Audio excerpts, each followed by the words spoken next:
दिक्कत नहीं। एक्चुअली पिछली क्लास में जो था ना 3-4 बच्चे थे, उन्होंने हमसे पढ़ा था, तो वही लोग जो है आंसर दे रहे थे, तो उनको मैंने कहा था कि आप तीनों जो है आंसर नहीं दीजिएगा, इसीलिए अभी मैं पहले ही बोल देता कि आप जो भी बच्चे हैं वो आंसर ना दें, बाकी लोग दें। ओके ठीक है, चलिए शुरू करते हैं। सबसे पहले मुझे बताइए कि मैटर क्या होता है। हाँ, दो substance which have mass and occupy some space, it is known as matter। Yes, वो sir. सबस्टांस जिसके पास क्या हो, मास हो, एंड क्या हो, वॉल्यूम। Space. वॉल्यूम। या वॉल्यूम जो स्पेस ऑक्यूपाई करे, इसका मतलब वॉल्यूम है, उसी को हम लोग क्या कह देते हैं, मैटर कह देते हैं। अगर जिसके पास मास एंड वॉल्यूम ना हो, उसको हम लोग क्या कह देते हैं, नॉन मैटर कह देते हैं। ठीक है, अगर जब मैं यहां पे लिखूं नॉन मैटर किसे कह देंगे, दो substance which have not mass and volume, it is known as non matter.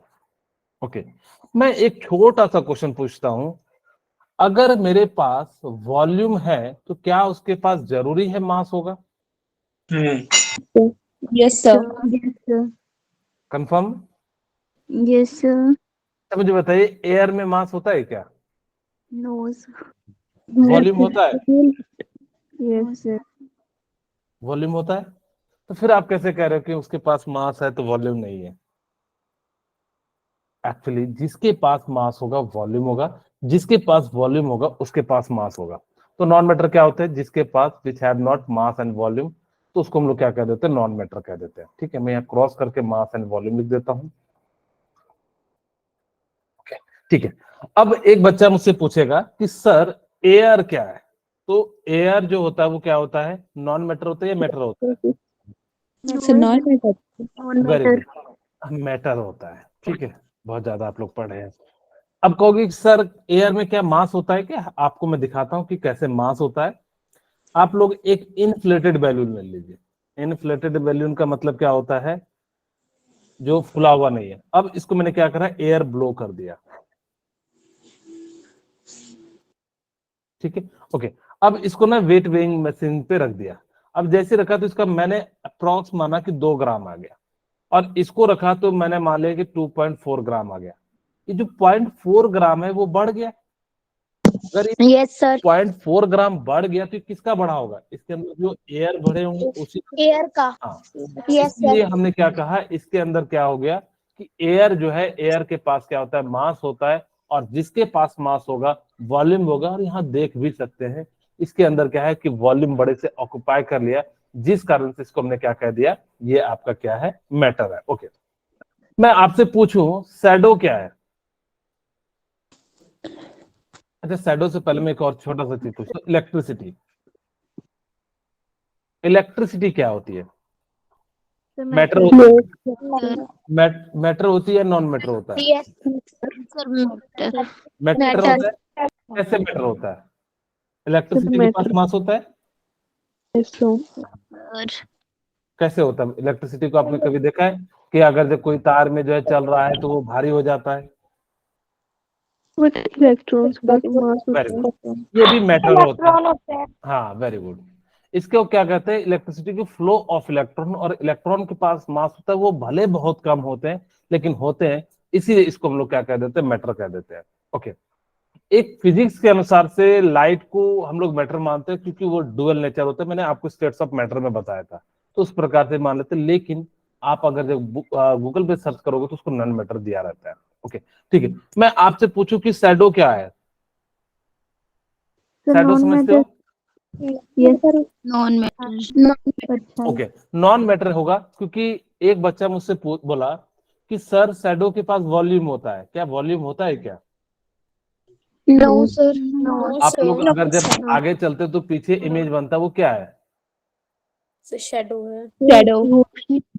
वो एक स्पेस ऑक्युपाई किया है कि नहीं? Yes sir. अगर स्पेस ऑक्युपाई किया तो मैटर हुआ कि नहीं?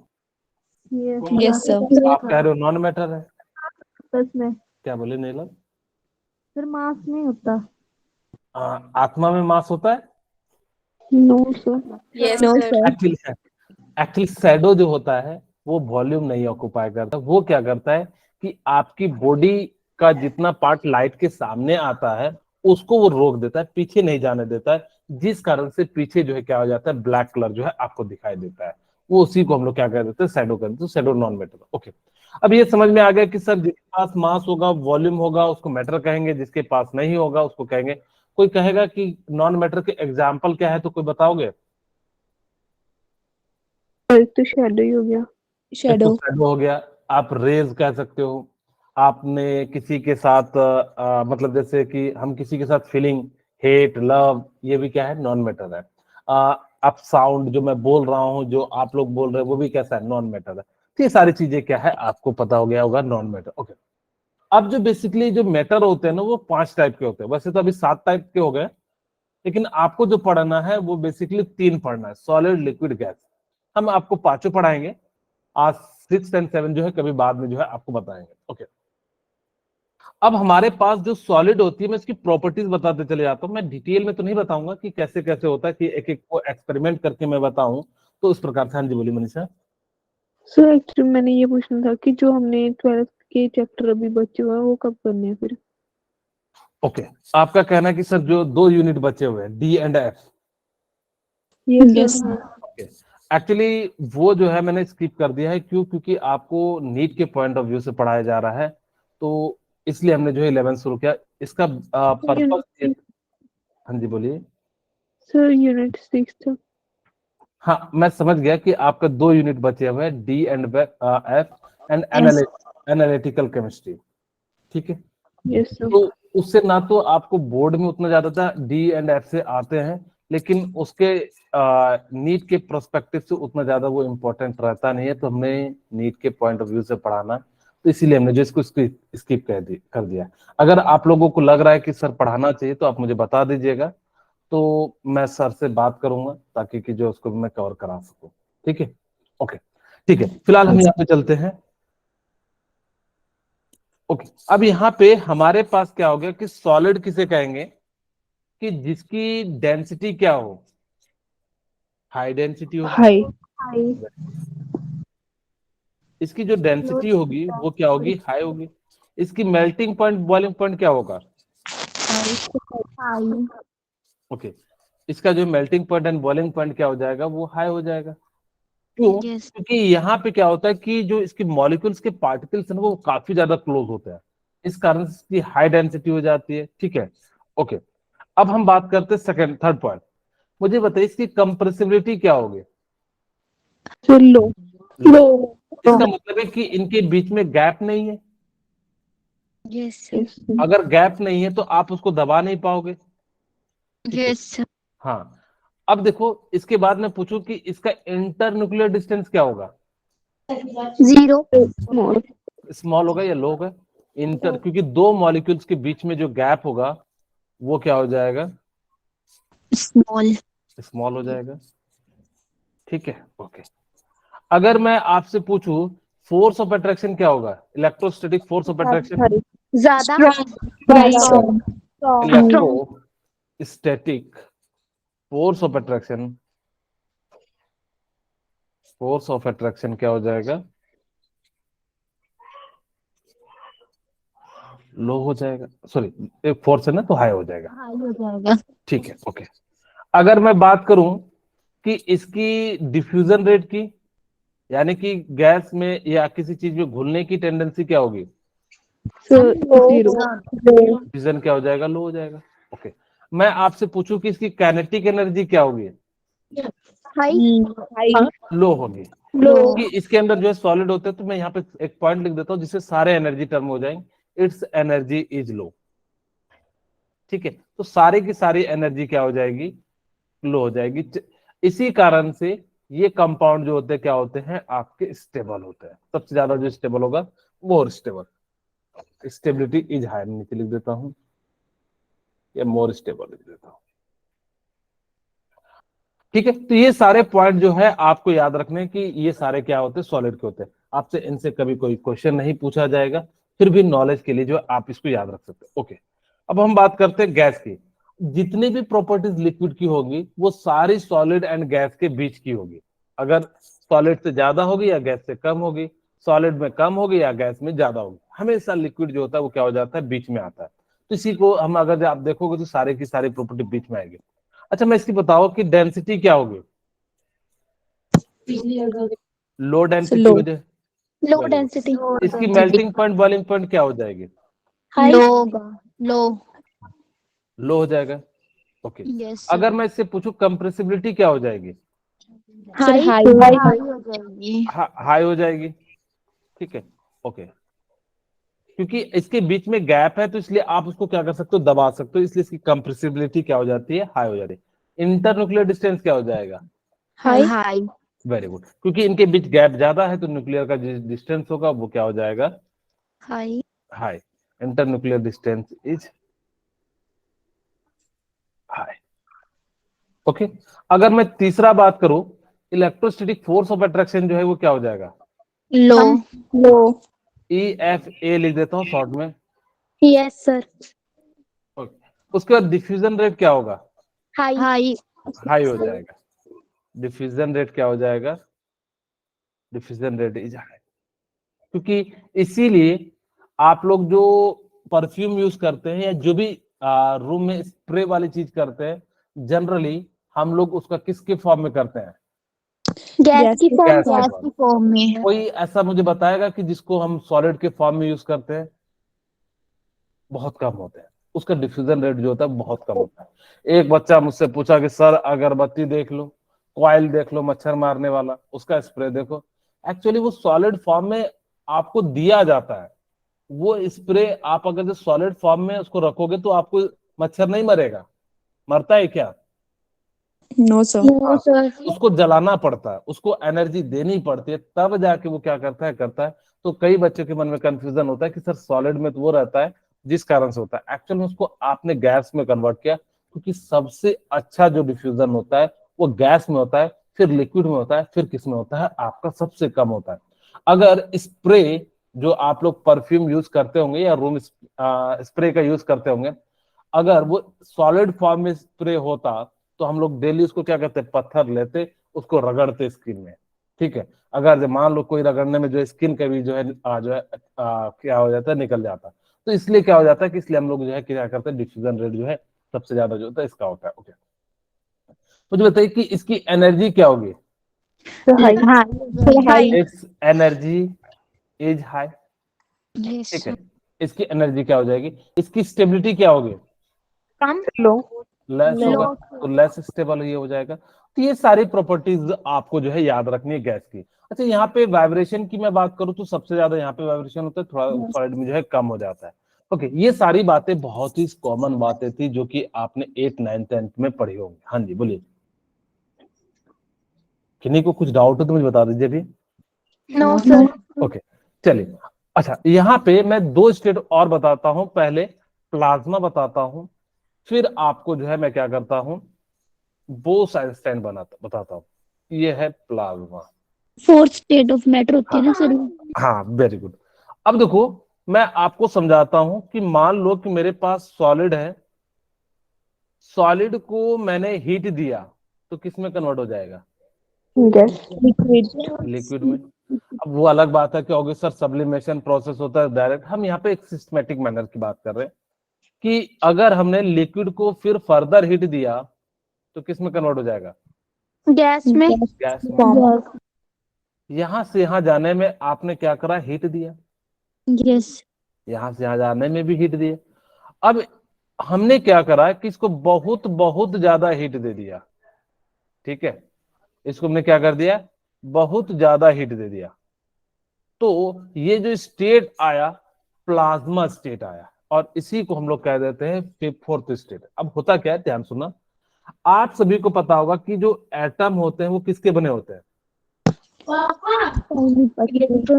इलेक्ट्रॉन प्रोटॉन एंड न्यूट्रॉन के बने होते हैं। Yes sir. अगर आपने इसको बहुत ज्यादा हीट दे दिया तो यहां से इलेक्ट्रॉन क्या हो जाएगा, बाहर आ जाएंगे। बाहर आ जाएगा। आपने यस ये सर। स्ट्रक्चर ऑफ एटम में देखा भी होगा। और यस सर। जैसे बाहर आ जाएगा तो इस पे चार्ज कैसा आ जाएगा, पॉजिटिव। पॉजिटिव। तो वही कहता है कि इसको हम लोग क्या कहते हैं, कैटायन कहते हैं। यस। ठीक है तो प्लाज्मा जो है वो क्या हो जाता है, it is the mixture of, it is the mixture of क्या हो जाएगा, कैटायन एंड नाइन। नहीं इलेक्ट्रॉन। ठीक है, इसी को हम लोग क्या कह देते हैं, प्लाज्मा स्टेट कह देते हैं। It is super energetic particle, क्योंकि इसकी एनर्जी बहुत ज्यादा होती है, इसीलिए हम इसको क्या कहते हैं, सुपर एनर्जेटिक पार्टिकल। ठीक है, इसको हम लोग क्या कह देते हैं, सुपर एनर्जेटिक पार्टिकल्स कह देते हैं। ओके, अच्छा यहाँ पे ध्यान से सुनना कि इसके एग्जाम्पल क्या क्या होते हैं, कोई बताएंगे? किनके? प्लाज्मा के। आप कहोगे कि सर सन, सन हो सकता है। Star, plasma TB. सो ये बल्ब्स में भी होता था ना? हाँ, नियॉन बल्ब, यस। फ्लोरोसेंट,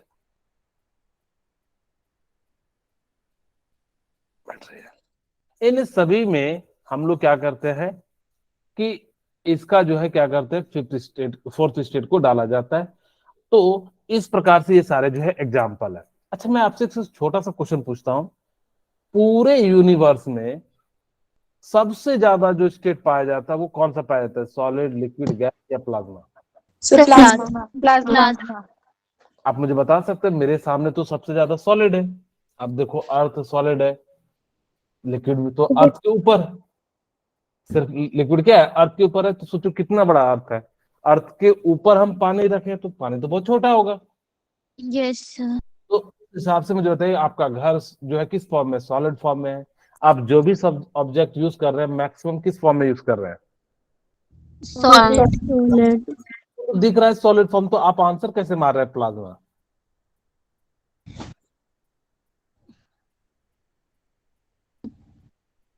ठीक है, मैं मान लेता हूं कि आपका आंसर सही है कि प्लाज्मा ही होता है। कोई मुझे बताएगा कि कहाँ आपने देखा, इन सब में कितना पाया जाता होगा, प्लाज्मा, टीबी, नियॉन में कितना पाया जाता होगा? बहुत कम पाया जाता होगा। लेकिन आप मुझे एक्सप्लेन करेंगे कि कैसे कहा आपने प्लाज्मा होता है? ठीक है, बिल्कुल। पूरा यूनिवर्स में सबसे ज्यादा जो स्टेट पाया जाता है वो प्लाज्मा पाया जाता है। और प्लाज्मा की क्वांटिटी स्टार्स में होता है। वेरी गुड, 99% होती है। यानी कि इधर सारे चार, इधर जो चार यूनिट है और इधर अकेला प्लाज्मा यूनिट, ये जो है क्या करता है, 99% जो है कंटेंट रखता है। अब कहोगे कि सर आप मुझे समझाओ कि कैसे प्लाज्मा इतना ज्यादा रहता है। आपने देखा होगा कि आप कभी छत पे जाना सर स्टार और में देखना, होता है। हाँ हाँ, बहुत सारे हाँ। सन है, स्टार है। तो सोचो कि हर एक सन और स्टार जो है वो प्लाज्मा स्टेट है। अब सोचो कि एक सन करीब करीब जो है 20-30 अर्थ को जो है वो क्या कर सकता है, सनलाइट दे सकता है, तो कितना बड़ा होगा। यस। तो उस हिसाब से कितने सारे तारे हैं। ठीक है, तो आप लोग जो है कहता भी नहीं, ये तारा वो तारा देखो कितने अनगिनत तारे, तो इतने सारे अनगिनत तारे होते हैं। तो सोचो कितना ज्यादा स्टेट होगा। तो इसलिए सबसे ज्यादा जो है स्टेट जो पाया जाता है वो प्लाज्मा पाया जाता है। ओके, ठीक है। अब हम बात करते हैं फिफ्थ स्टेट, जिसका नाम है बोस आइंस्टाइन, हाँ, कंडेंसेट। थोड़ा फास्ट में है ये, क्योंकि ये सारी चीजें आप लोग पढ़े हुए हैं। जब 11th में पढ़ाते थे तो बहुत सारी चीजें स्लो स्लो मैनर में पढ़ाते थे। ओके, अब हुआ, एक साइंटिस्ट थे, उस साइंटिस्ट का नाम था सत्येंद्र नाथ बॉस। इन्होंने क्या करा कि एक कैलकुलेशन किया, ठीक है, और इस कैलकुलेशन को क्या किया कि इन्होंने कहा कि इस कैलकुलेशन के आधार पे, ये सारी कहानी 19th सेंचुरी के 1905 के आसपास की कहानी है। आज हम लोग जो है करीब करीब जो है 120 साल जो है आगे आ चुके हैं, अप्रोक्स हम बता रहे हैं। ठीक है, ओके। तो उस समय के अनुसार से इन्होंने एक कैलकुलेशन किया, और जब ये कैलकुलेशन किया तो उन्होंने कहा कि भाई फिफ्थ स्टेट पॉसिबल है। लेकिन इनकी बात को कोई सुना ही नहीं, सबने जो है ना हल्के में ले लिया, जैसे कई बार किसी की बात को हल्के में ले लिया। तो इन्होंने कहा कि भाई, क्योंकि उस समय ना इंडिया के साइंटिस्ट को उतना ज्यादा वैल्यू दिया नहीं जाता था, आज तो फिर भी ठीक ठाक है इंडिया के रेपुटेशन, लेकिन उस समय जितने वेस्टर्न कंट्री के साइंटिस्ट थे उनको ज्यादा वैल्यू दिया था। तो इन्होंने क्या करा कि अब इनके पास तो कोई सुनने के लिए तैयार नहीं है, और उस समय के अनुसार से आजकल सारी चीजें जो है सिस्टमैटिक मैनर में होती है, उस समय जो है ना फेमस साइंटिस्ट जो होते थे वो उनकी बातें ज्यादा सुनी जाती थी। कैलकुलेशन को इन्होंने क्या करा, अल्बर्ट आइंस्टाइन के पास फॉरवर्ड कर दिया कि क्या पता हो सकता है इनको भी लग रहा होगा कि मे भी दुनिया नहीं सुन रही, तो हो सकता है कि गलत कैलकुलेशन किया हो। इन्होंने आइंस्टाइन को भेजा और आइंस्टाइन ने इनकी थ्योरी को पढ़ा है, इनकी कैलकुलेशन को पढ़ा। देखो उस समय के लोग कितने ईमानदार थे, आज के समय ऐसा नहीं करना। अगर जब आप लोगों ने कोई चीज डिस्कवर किया और मेरे को भेज दिया और मैंने जो है वो पेटेंट करा लिया तो दिक्कत हो जाएगी, ठीक है।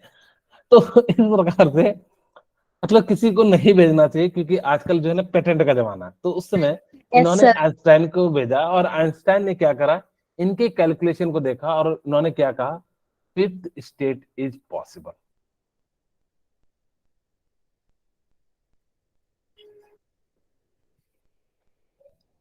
फिफ्थ, FIFTH ना, fifth state is possible.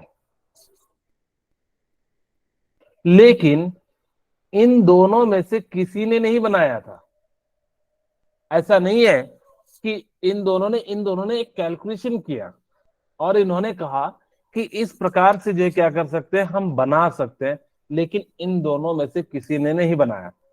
3 scientist हुआ करते थे, Eric A Cornell, Wolfgang Ketterle and Carl E Wieman. इन्होंने क्या करा, रुबिडियम को लिया,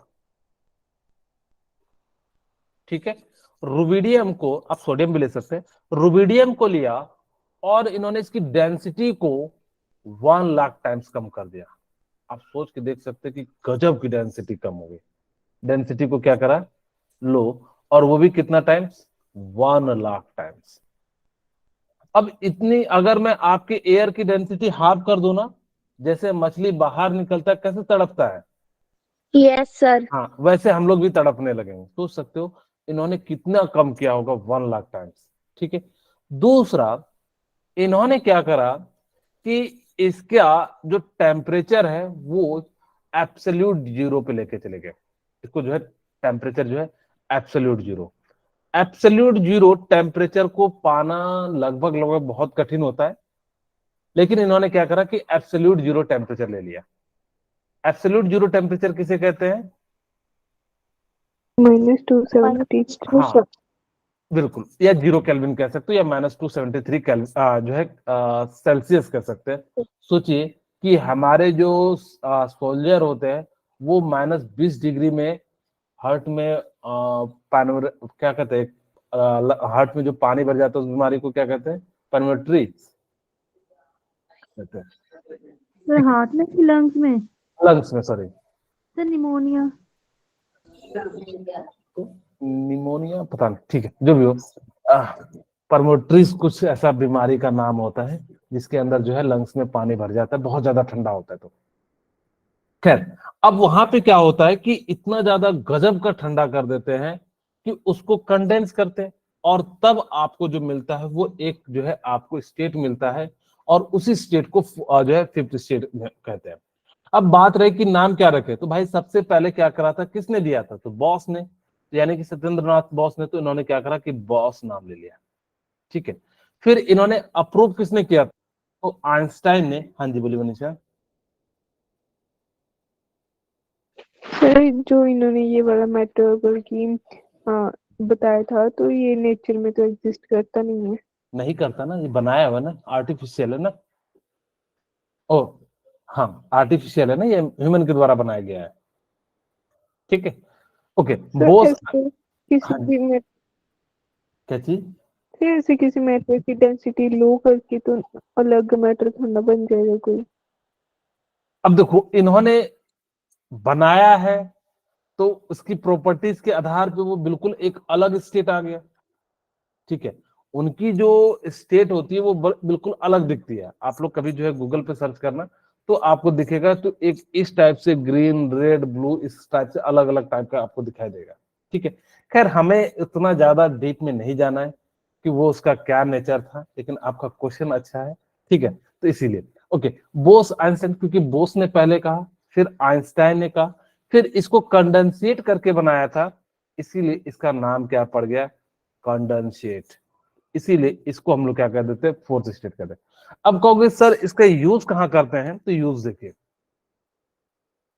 पहला यूज, इसका यूज किया जाता है सुपर कंडक्टर में।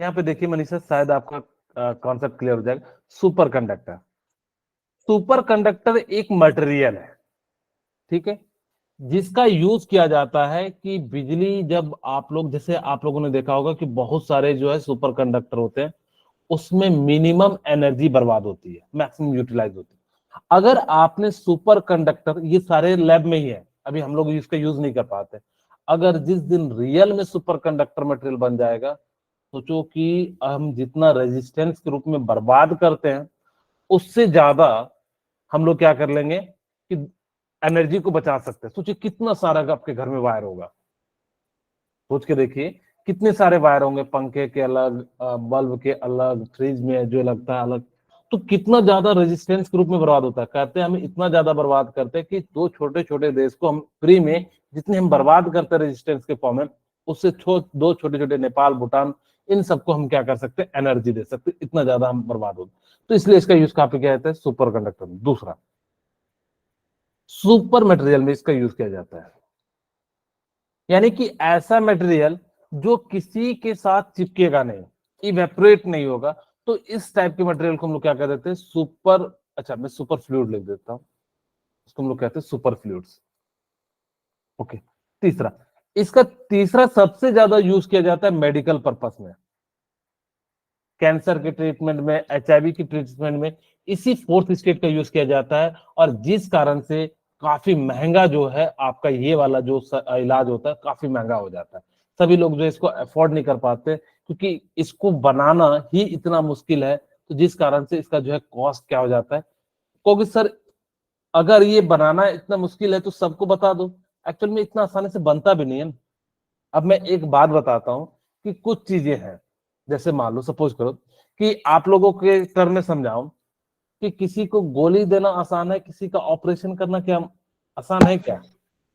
अब पता नहीं, और कई बार देखोगे एनिमेशन में पता नहीं 7-8 टाइप के पहले स्क्रीन फाड़ते हैं, अगर आप लोगों ने देखा होगा कोई भी ऑपरेशन करते हैं, अगर जैसे कि हाँ, एक एग्जांपल के रूप में दे रहा हूँ, डिलीवरी वाला, कहीं देखना कितने बार पहले ऊपर वाला लेयर फाड़ेगा, फिर उसके अंदर वाला, पता नहीं कितने 5-6 लेयर तो मैंने जरूर देखा है कि उसको फाड़ के जो निकालते हैं। तो सोचो कि अब हमसे अगर मेरे के हाथ में जो है वो चाकू दे दिया जाए, अब मुझे कहेगा चलाने के, मैं चला पाऊंगा क्या? या किसी जिसने कभी नहीं चलाया उसको दे दिया जाए, वो चला पाएगा क्या? अगर जो चलाने, हाँ, उसको चलाएगा तो वो आदमी और बच्चे दोनों को मार देगा, ठीक है, माँ बच्चे दोनों को मार देगा। तो इसीलिए इतना आसान काम नहीं होता। तो जो सर्जरी होते हैं वो सभी लोग नहीं करते हैं, उसके लिए स्पेशल डॉक्टर के पास लेके जाया जाता है, जिसकी फीस भी क्या होती है, काफी स्पेशल होती है, ठीक है, ओके। तो इस प्रकार से जो है क्या होता है, इनका जो है यूज किया जाता है, ओके। तो हम बात करते हैं कि स्टेट कन्वर्जन की। स्टेट कन्वर्जन का मतलब क्या होता है कि सॉलिड से लिक्विड जाना, लिक्विड से गैस जाना, इन सभी को या आपस में इंटरचेंज हो जाना, इसी को हम लोग क्या कहते हैं, स्टेट कन्वर्जन। हम बात करते हैं, देखिए सॉलिड को हीट दीजिएगा तो लिक्विड में हो जाएगा, इस प्रोसेस को हम लोग क्या कहते हैं, मेल्टिंग कहते हैं, ठीक है, ओके।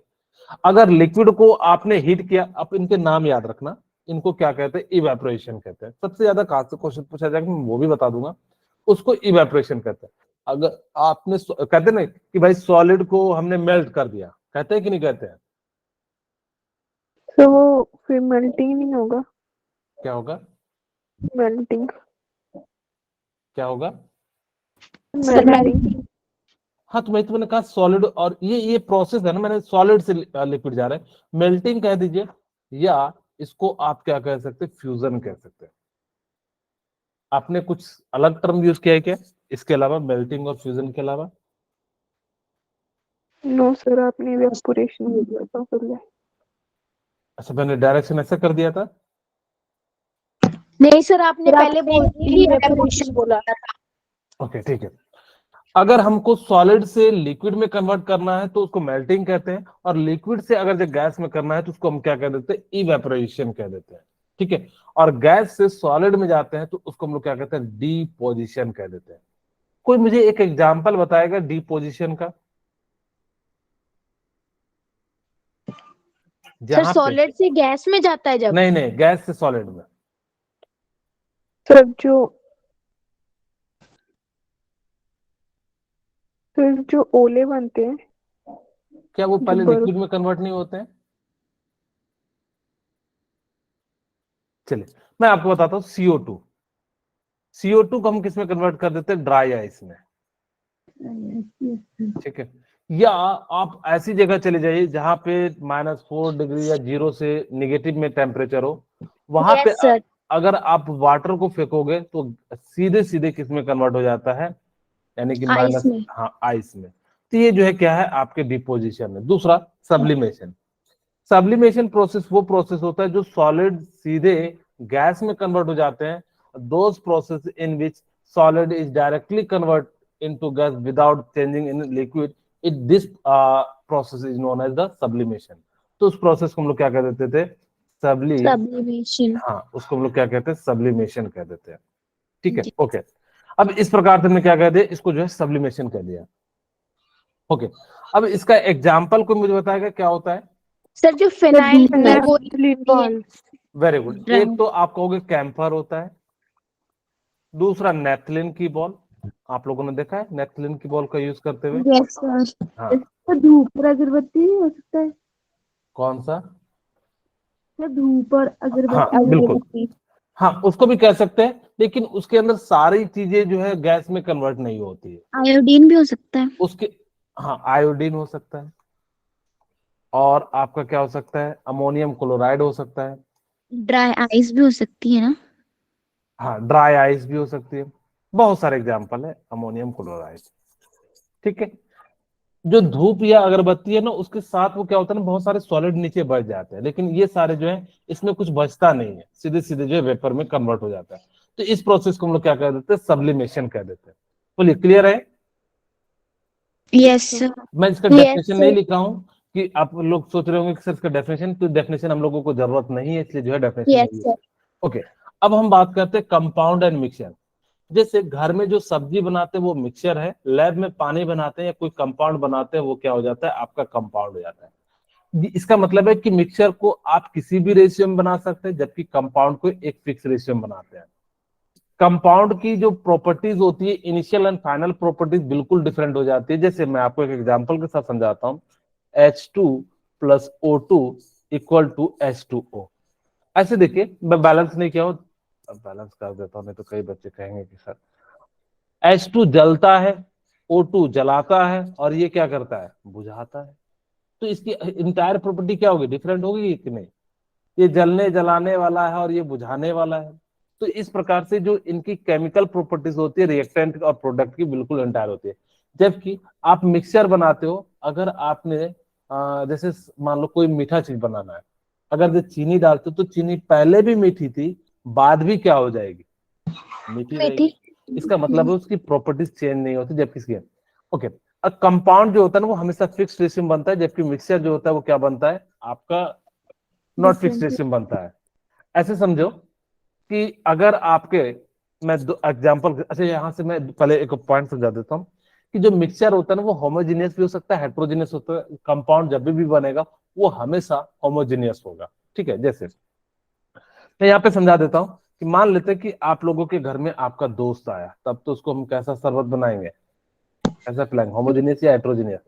होमोजीनियस। अब मान लो इसके अंदर शरबत बनाते हैं, क्या क्या डालते हैं, चीनी, पानी, और क्या डालते हैं, नींबू, जलजीरा, और जो भी डालना है डाल दे, पुदीना पुदीना जो भी डालना है, ठीक है। ओके, ये तो दोस्त के लिए बना है, एकदम बिल्कुल हमारा पक्का फ्रेंड है। एक वो फ्रेंड है जो हमारे घर में आता है, ये कैसा मिक्सचर मिला आपको, होमोजीनियस। होमोजेनियस।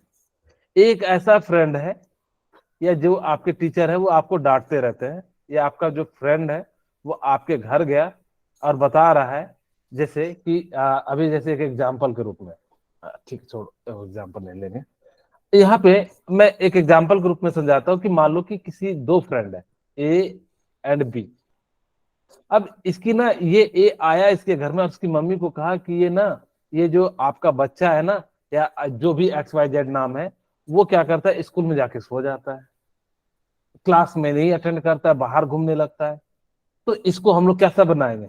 लो तो आया और जो हाँ इसके अंदर, हेट्रोजीनियस हाँ यानी कि इसको हम जो सॉल्यूशन देंगे वो कैसा देंगे, हेट्रोजीनियस। हेट्रोजीनियस तो इस प्रकार से होमोजीनियस में क्या होता है, पूरा जो है ना वो सॉल्यूशन पूरा मिला होता है, कहीं का भी पार्ट आप टेस्ट कीजिएगा तो वो आपको वैसा ही लगेगा। जैसे आप लोगों ने कभी वो पिया है, क्या कहते हैं, Coca Cola, Sprite, no Yes, sir हाँ पिए होंगे। स्प्राइट जो होता है वो क्या होता है कि आप उसका कहीं से भी सिप लीजिएगा तो ऐसा नहीं होगा कि ऊपर में कम मीठा, बीच में थोड़ा मीठा या लास्ट में ज्यादा मीठा, ऐसा नहीं होता है। आप जवाब दीजिए। एटलीस्ट सेकेंड एग्जाम्पल ले लीजिए, जिन्होंने नहीं पिया ये सब, हो सकता है कि बहुत सारे बच्चों ये सारी चीज जो अवॉइड करते हैं। तो आप लोगों ने मेडिसिन में जो है कफ सिरप सब पिया होगा, cough syrup yes sir syrup पिया होगा। यस सर तो उसमें ऐसा नहीं होगा कि ऊपर का दवाई मीठा लग रहा हो या ऊपर का दवाई जो है कड़वा ज्यादा लग रहा हो, नीचे का कम लग रहा हो, ऐसा नहीं होता, वो हमेशा बराबर रहता है। तो उस टाइप के सॉल्यूशन को हम लोग क्या कह देते हैं, होमोजेनियस कह देते हैं। दूसरा तीसरा प्रॉपर्टी, कंपाउंड को ना आप फिजिकली सेपरेट नहीं कर सकते, जबकि मिक्सचर को हम लोग क्या कर सकते हैं, फिजिकली सेपरेट कर सकते हैं। ये डिफरेंस है कंपाउंड एंड मिक्सचर में। ओके, अब हम बात करते हैं, आपको सबसे पहले मैं ये फॉर्मूला डिराइव कर देता हूं। अच्छा मुझे बताइए कि आप लोग जो टेम्परेचर मेजर करते हैं वो किस में मेजर करते हैं, बॉडी का, डॉक्टर के पास जाते केल्विन फ़ारेनहाइट फ़ारेनहाइट में करते हैं। Very good. अच्छा मुझे बताइए कि फ़ारेनहाइट में करते हैं, क्यों फ़ारेनहाइट में करते हैं, केल्विन भी है, सेल्सियस भी है, रोमर भी है,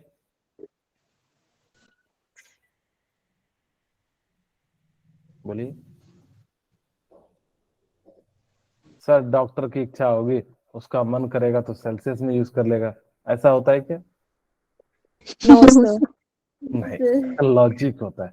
अच्छा चलिए मैं पहले से सिंपल सवाल से पूछता हूँ, इसके अंदर जो है ना, जो थर्मोमीटर होता है उसमें कौन सा मेटल भरा जाता है? Sir mercury mercury. Very good. क्यों मरकरी भरा जाता है, बाकी दूसरे मेटल क्यों नहीं भरे जाते हैं? क्योंकि सर उसका वो रूम टेम्परेचर पे होता है। बहुत सारे ऐसे भी कंपाउंड है जो रूम टेम्परेचर पे लिक्विड में होते हैं। सीजियम ले लीजिए, चमकीला भी होता है, कोई कहेगा कि सर वो चमकदार होता है। क्यों जो है जो है मरकरी का यूज किया जाता है इसके लिए, जो है थर्मोमीटर में? ये लिक्विड फॉर्म में होती है। मैंने बोला ना सीजियम लिक्विड फॉर्म में होती है। मतलब थोड़ा सा अगर सर रूम, ये कब जब क्या बोले? कुछ नहीं। ओके चलिए, एक्चुअली जो मरकरी होता है ना वो नॉन स्टिकी होता है, ठीक है।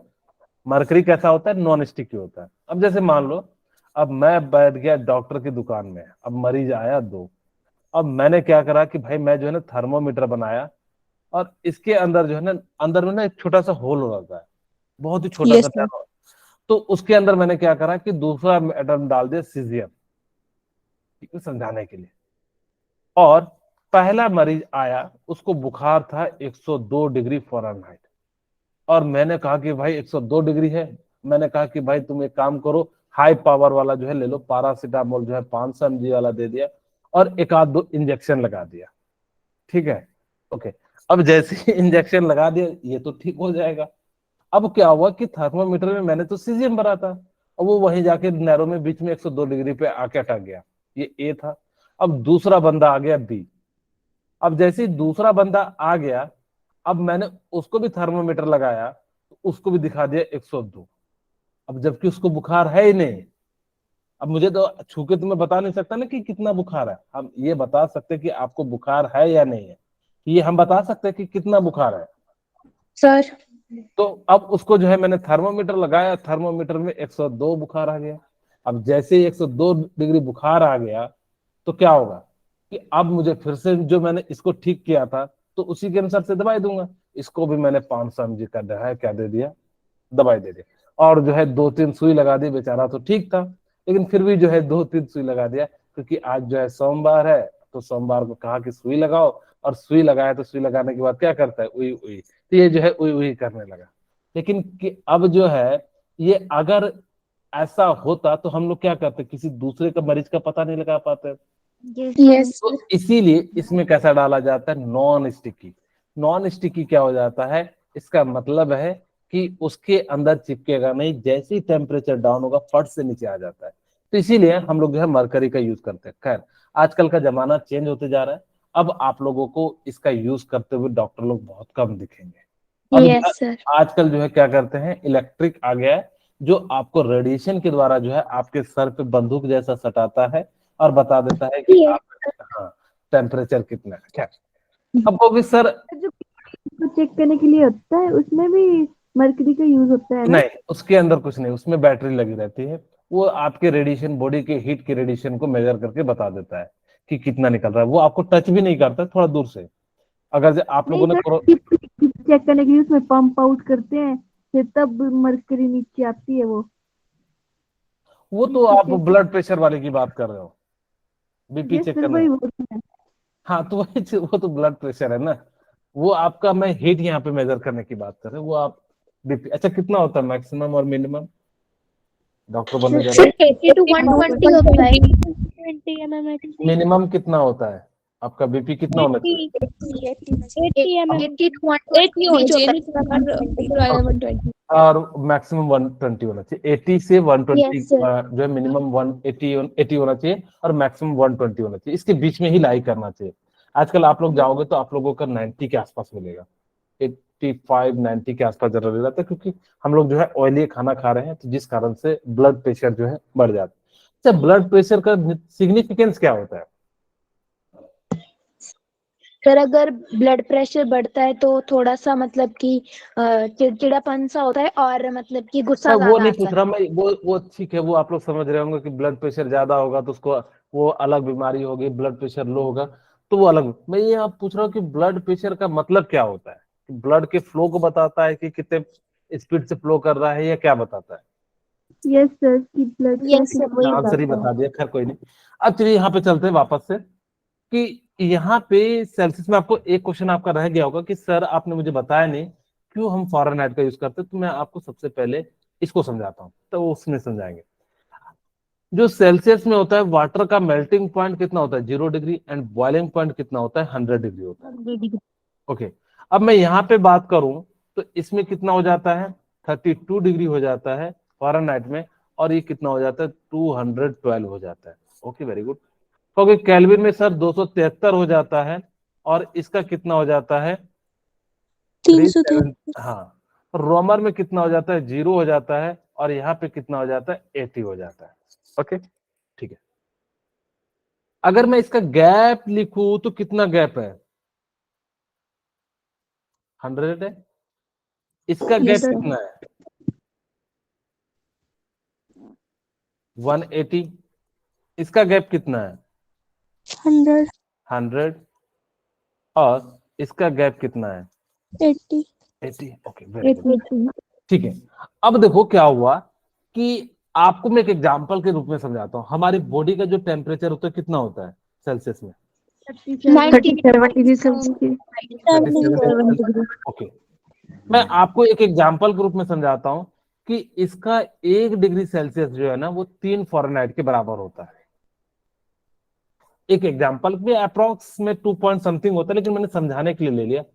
अब मान लो कि 37 डिग्री सेल्सियस होता तो आदमी क्या होता, बिल्कुल परफेक्ट होता, होता कि नहीं? Yes, sir. अब हमने क्या करा Yes. कि 37 से 38 जाने में, अगर जो मान लो उसका 37.9 है, तो 38 तो दिखाएगा नहीं, दिखाएगा क्या, या No, 38? अब लेकिन उसको बुखार है कि नहीं है, सर है 2 डिग्री बुखार है, और आपको पता है कि 2 डिग्री यानी कि 101 डिग्री बुखार हो गया, और 101 डिग्री बुखार हो जाना बहुत ज्यादा बड़ी बात हो जाती है।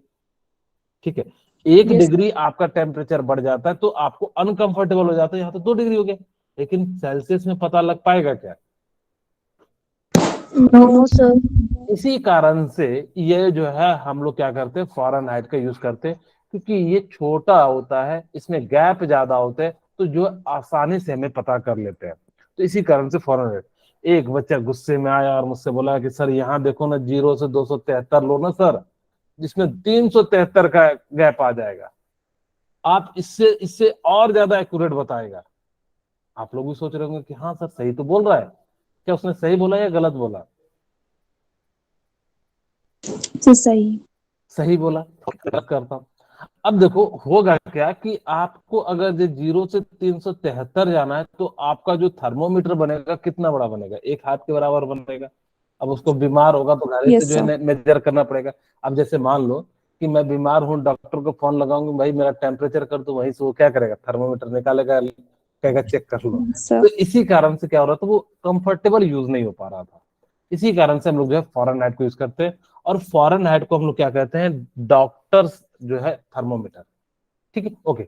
अब हम यहाँ से वापस से चलते हैं, हमारे पास यहाँ पे क्या है कि इसको जो हम फॉर्मूला ड्राइव करते हैं। तो यहाँ पे देखिए हमने ऐसा कोई टेम्परेचर मान लिया सी, यहाँ पे फॉरेनहाइट, और यहाँ पे केल्विन, और यहाँ पे रोमर मान लिया। ठीक है, सारे सेम है।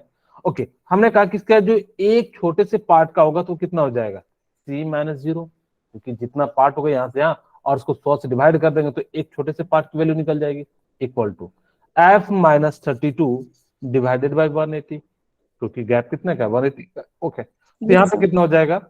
के माइनस 273 डिवाइडेड बाय कितना हो जाएगा? 373। हाँ, 370 ये तो गैप है, इसको लेंगे। 100 100, उसमें कितना आ जाएगा? r minus 0 R divided by कितना हो जाएगा? 80। 80। अगर इसको हम कटाएं तो ये क्या हो जाएगा? c बाई 20 से कटा दीजिएगा, c बाई जो है 5 आ जाएगा, f माइनस 30 बाई 9 आ जाएगा, और k माइनस 273 बाई 5 आ जाएगा, और ये r बाई 4 आ जाएगा। क्या यही फॉर्मूला आपका आ गया? यस ओके, यहाँ पे एक और फॉर्मूला याद रखिएगा कि अगर मुझे सेल्सियस और जो है केल्विन में हो तो हम डायरेक्ट निकालेंगे, क्योंकि इसका बहुत ज्यादा यूज पड़ेगा। मैं अप्रॉक्स ले रहा Yes, sir. हूँ, तो यहाँ पे 5 लिख देता हूँ। ठीक है, ओके। तो इसको जो है 5 से 5 कटा देंगे तो यहाँ पे केल्विन इक्वल टू क्या हो जाएगा? C plus 273। तो आप इसको याद भी रख लीजिएगा, क्योंकि हमें सेल्सियस दिया रहेगा और आपको केल्विन में कन्वर्ट करना है, तो 273 ऐड कर दीजिएगा। ओके, मैं एक क्वेश्चन के माध्यम से समझाता हूं आप लोगों को। यहाँ पे एट विच टेम्परेचर